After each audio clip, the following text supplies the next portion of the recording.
Nous organisons chaque année une journée d'expertise gratuite à l'Hôtel des Ventes de Manosque, ce dans le cadre du groupe Ivoire.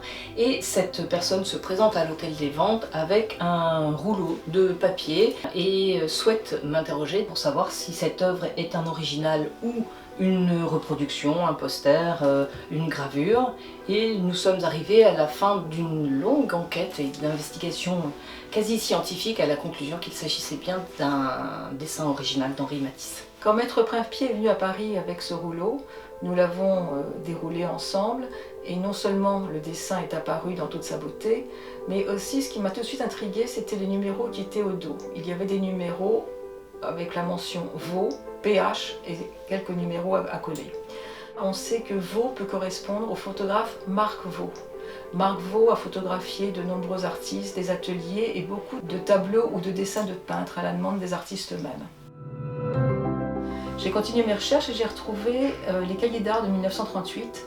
Et donc c'est pour ça que je me suis demandé si ces numéros pouvaient éventuellement correspondre à des photos des cahiers d'art de 1938 où notre dessin est représenté.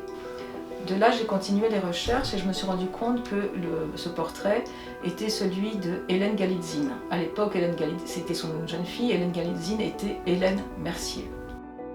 Ce qui est intéressant dans ce dessin, c'est qu'il est vraisemblablement le tout premier d'une série. Le tout premier d'une série que Matisse a fait pour le milliardaire Nelson Rockefeller. Nelson Rockefeller a voulu agrandir son penthouse de New York. Il a racheté 2 étages. Il a demandé à ce moment-là à son architecte de lui trouver 2 artistes pour faire les trumeaux des cheminées. Ce sont Matisse et Léger qui seront choisis pour ce travail.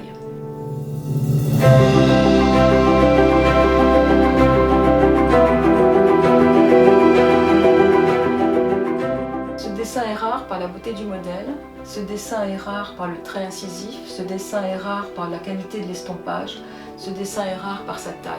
C'est un dessin qui nous touche, qui est d'une profondeur intérieure extraordinaire. Et ce dessin est aussi très rare parce que finalement il a été exposé en 1948 à Philadelphie et depuis il a été totalement oublié. Et il réapparaît aujourd'hui et c'est formidable de retrouver un dessin d'une telle fraîcheur finalement, et fraîcheur du dessin et fraîcheur de la provenance.